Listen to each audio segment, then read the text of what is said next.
referring to Kailash's point, assuming I got him right, are these chosen few those with greater access to Vagdevi Vak speech, either through sadhana or through whom she chooses? Speech, of course, being what the universe is. In a sense, the universe revealing itself in a more powerful way through these sages. I would say that most people in these traditions, most of the commentators, if not all the great commentators in Indian tradition, were hyper aware of speech. And as we will go on to see in the coming weeks, what seems to be a almost rigid constructivism that follows Immanuel Kant all the way up to the present day was actually even more rigid with Bhartrihari. That there is a constructivism in which Bhartrihari claims that all cognition is necessarily tied to language. Inescapable.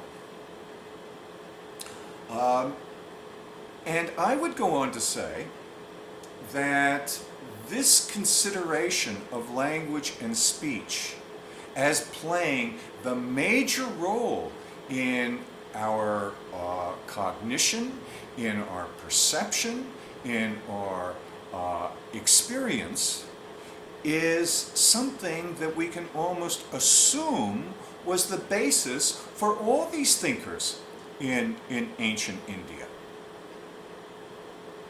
Speech lies beneath all of this. I should really tell you how I have been exposed to Yoga Sutra before we get into start talking about it. It looks like maybe we're going to even stretch this talk on Patanjali out over 2 classes because there's really a lot to say. In my case, I probably read through the Yoga Sutras in an English translation, not really knowing what I was looking at, before I left India in the 60s. From the time that I arrived in India and joined an oral tradition in 1970, I didn't have access to written, printed, and published texts. It's an oral tradition. Not that people were not literate. All my gurus were extremely literate. They all kept notebooks and so forth.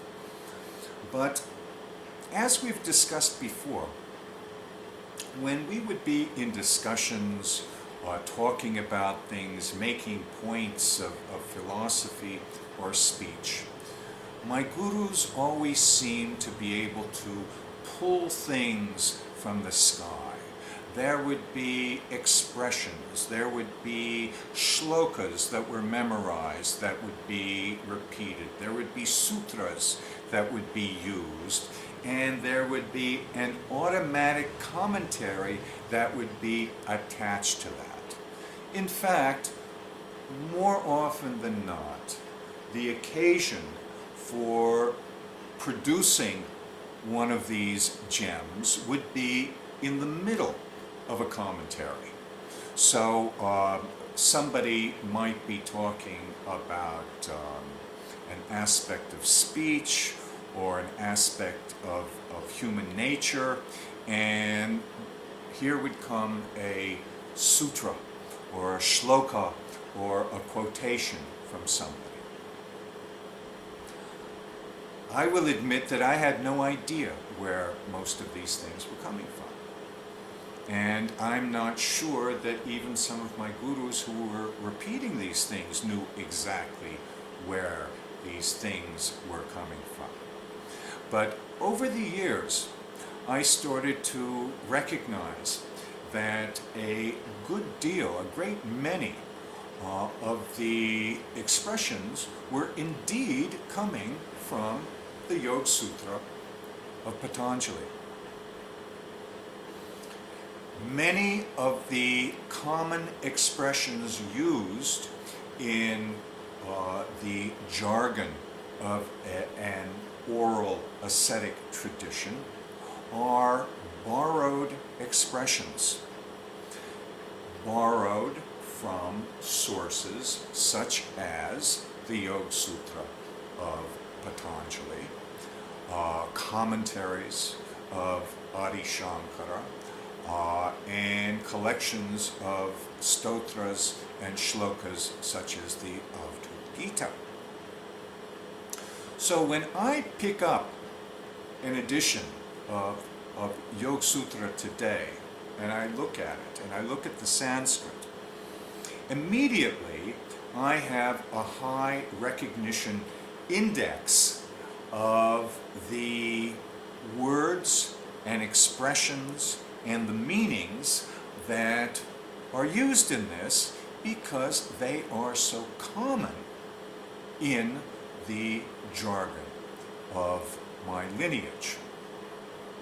So this is pretty much my access, besides, of course, having studied Sanskrit for several years, 45 years ago, and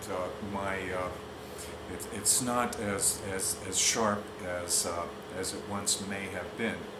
But so when I look at Patanjali's Yoga Sutras today, I am bringing into that my prejudices, my assumptions include the jargon from my oral tradition and the way that many of these terms and phrases are used.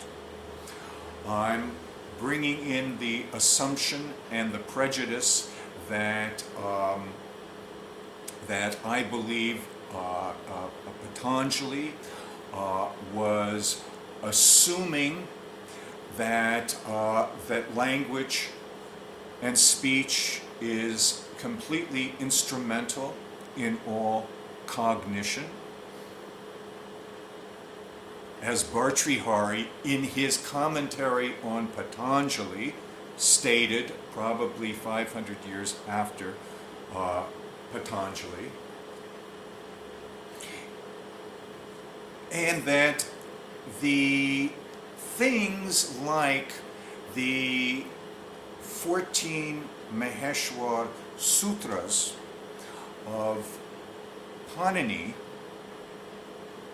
are crucial to the metaphysics, what lies beneath the physical, what lies beneath the apparent, which lies beneath what is seen, that these 14 Maheshwara Sutras play a crucial role.